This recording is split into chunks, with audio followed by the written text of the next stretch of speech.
Sighting in the Davide Pedersoli Smoothbore Slug shotgun. William Hovey Smith, 2015. I'm the author of Backyard Deer Hunting and other books on muzzleloading.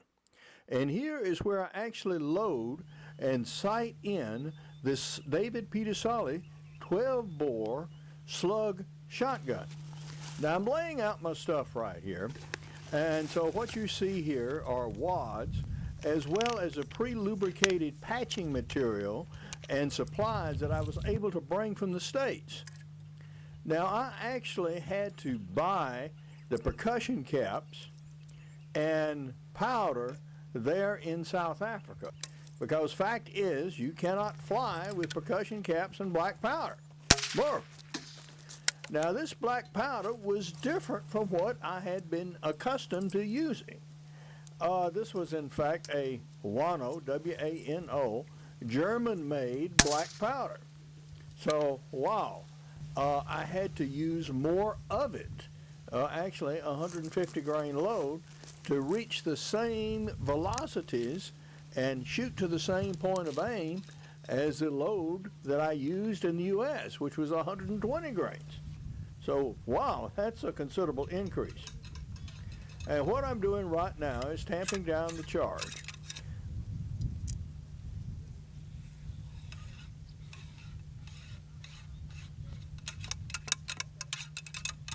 And you can see I've got my familiar pillow ticking, which is lubricated with boar butter. And there goes that huge round ball. Yep,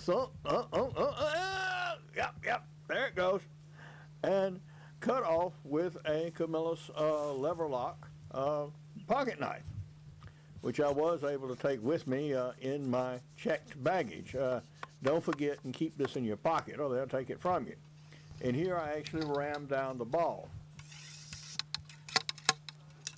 50 grains of FFG black powder and 2 felt wads. And one thing you don't do when you're loading a muzzle loader, you don't talk to anybody. You don't want to get distracted.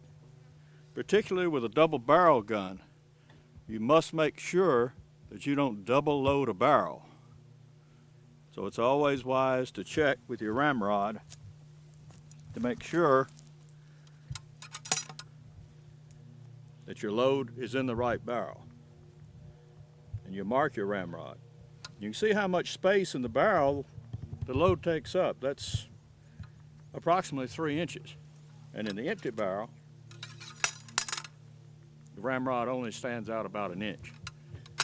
And you can hear it hit solid metal on the bottom. So we know we've got all the load in the right barrel. So now we will shoot and we will see how it does. And we'll go down to about 30 odd yards and shoot there. Now the aim of this first shot is to get the charge on paper. Flip up the rear sight,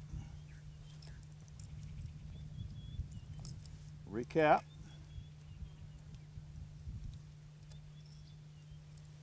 and see what it does. This load should shoot from 6 to 8 inches high. So I'm actually going to be aiming at the very bottom center of the target.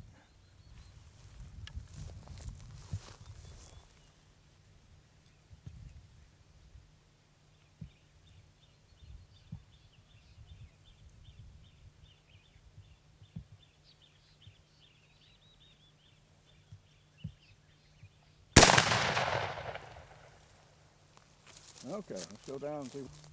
The bullet struck very near the center, and had I aimed the proper amount low, that certainly would have been a killing shot on a piece of game.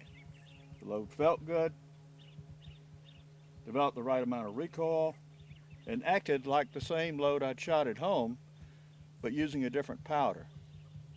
And I had to increase the powder charge here considerably, from 120 to 150 grains to have the gun shoot correctly. But that would have been a good killing shot. So we'll go back and see if we can do it again.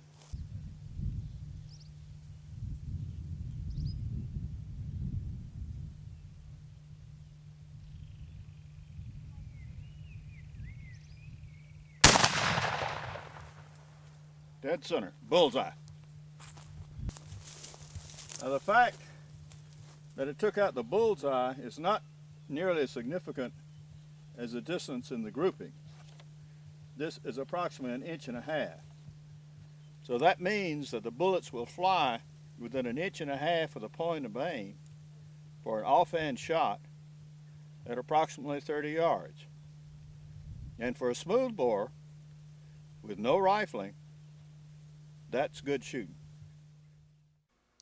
Besides backyard deer hunting, I have other books, including Extreme Muzzleloading, which has tales about these African hunts, as well as practical bow fishing, and an 8-book e-book series covering various aspects of muzzleloading, including hunting with muzzleloading shotguns and smoothbore muskets.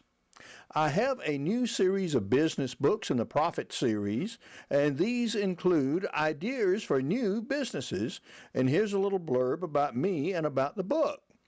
Spear Safari operates both photo and shooting safaris in the Limpopo province of South Africa, and they can accommodate an entire family very comfortably. Pierre Angelo Pedersoli actually used one of these Slug shotguns on a hunt I was with. For info on my materials, go to www.hoviesmith.com. Good hunting and good eating from the outdoors. Goodbye and God bless.